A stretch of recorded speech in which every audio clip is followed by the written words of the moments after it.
राष्ट्र को संबोधन करते समय कोविड को लेके अपने विचारों को रखा, लेकिन प्रधानमंत्री के संबोधन में जो कठिन परिस्थिति देश में निर्माण हुई है, केंद्र सरकार क्या सहायता दे रही है, इसका किसी भी प्रकार का कोई जिक्र प्रधानमंत्री जी ने नहीं किया। परिस्थितियों के उलट लॉकडाउन से बचे ये सलाह देने का काम उन्होंने किया। दूसरी तरफ देश के कई हाई कोर्ट के आदेश आ रहे हैं शहरों में लॉकडाउन लगाने के। निश्चित रूप से जिस तरह से आंकड़े बढ़े, लॉकडाउन बिना कोई उपाय नहीं, ये परिस्थिति निर्माण हो गई है। हमें लगता है कि प्रधानमंत्री लॉकडाउन को लेकर चुप रहे या अंतिम पर्याय की बात करते रहे। हमें लगता है अभी भी वो बंगाल के चुनावी मूड से बाहर नहीं निकले हैं। अभी भी कुछ धार्मिक कार्यक्रमों को लेकर वे असमंजस में हैं। हमें लगता है कि जिस तरह से देश में कोरोना की लहर है, लॉकडाउन ज़रूरत है। केंद्र सरकार को राज्यों को मदद देने की ज़रूरत है। आम और गरीब मजदूरों को कोई मदद का ऐलान करने की ज़रूरत है, लेकिन ऐसा कुछ ना करके सिर्फ बाल मित्रों से अपील करके कि आप घर वालों को संभालें। हमें लगता है कि ये एक देश के प्रधानमंत्री की जो जिम्मेदारी है, उस तरह का उनके भाषण में कोई भी अंश नहीं था।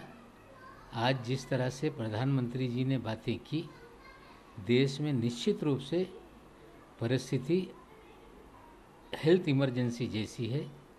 हमें लगता है कि प्रधानमंत्री जी को इस पे विचार करना होगा और देश में हेल्थ इमरजेंसी घोषित करके सारी चीज़ों के लिए आगे आकर राज्यों को मदद करनी होगी। राज्य में लॉकडाउन जो है विकल्प होना चाहिए, इस तरीके की बातें कही हैं। उसके साथ ये कहा है कि मजदूरों में विश्वास पैदा किया जाए, वो जहां काम कर रहे हैं, इस तरीके का जो है। प्रधानमंत्री जी ने कहा कि राज्य सरकारें मजदूरों में विश्वास पैदा करें।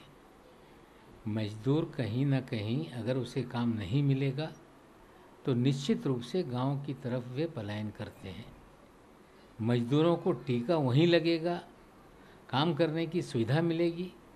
हमें लगता है जिस तरह से महाराष्ट्र तो हम कठोर निर्णय कर चुके हैं, लेकिन गुजरात हाई कोर्ट का आदेश आ रहा है, लखनऊ हाई कोर्ट का आदेश आ रहा है, अलग अलग से हाई कोर्ट आदेश दे रहे हैं कि लॉकडाउन लगाएं। हमें लगता है कि प्रधानमंत्री से अपेक्षा थी कि राज्यों को मदद का ऐलान करते, जो गरीब वर्ग है, मजदूर वर्ग है, उसको कुछ मदद का ऐलान करते। टीका सरकारी जो कार्यक्रम है वो राज्यों पे छोड़ दिया गया है कि आप टीका खरीदें और लोगों को लगाएं, लेकिन पैसा हम राज्यों को देंगे, इस तरह से कोई ऐलान अपेक्षित था, लेकिन ऐसा उन्होंने कुछ नहीं किया।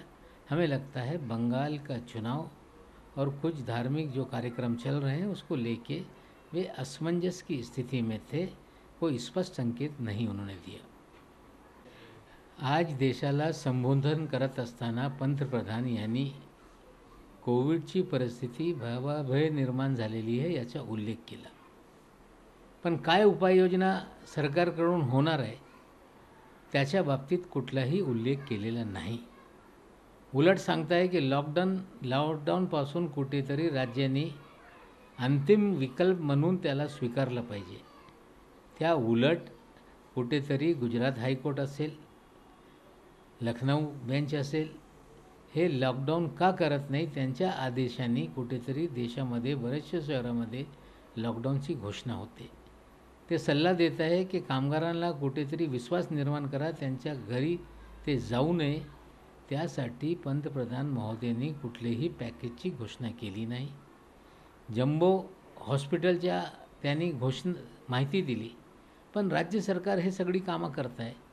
त्यांना आर्थिक मदत देण्याबाबत कुठली दुसरी मदत देण्याची कुठलीही घोषणा केली नाही। गरिबांना या परिस्थितीमध्ये केंद्र सरकारकडून काय मदत मिळणार याच्या बाबतीत काही उल्लेख केला नाही। उलट वॅक्सिन हे राज्य सरकार खरीदतील आणि मोफत नाही, आता पैसे मोजावा लागेल, या प्रकारचा त्यांनी माहिती दिली। मला वाटते कुठेतरी या देशामध्ये आजची जी परिस्थिती आहे, अपेक्षा होती की पंतप्रधान हेल्थ इमर्जन्सी हे जाहीर करतील आणि त्याच्यासाठी काहीतरी उपाययोजना करतील, पण त्या उलट आम्हाला असं वाटते की कुठेतरी अजून बंगालची निवडणुका असताना ते निवडणूक मोडमधून बाहेर पडलेले नाही. काही मोठे उत्सव सुरू असताना धार्मिक त्याच्या बाबतीत ते गप राहिलेले. आम्हाला वाटते हे सगळी परिस्थिती असताना ज्या पद्धतीने सरकारकडून हे घोषणा करण्याची गरज होती तशी कुठलीही प्रकारची पंतप्रधान महोदयांनी घोषणा केलेली नाही. विठू माऊलीचा गजर म्हणजे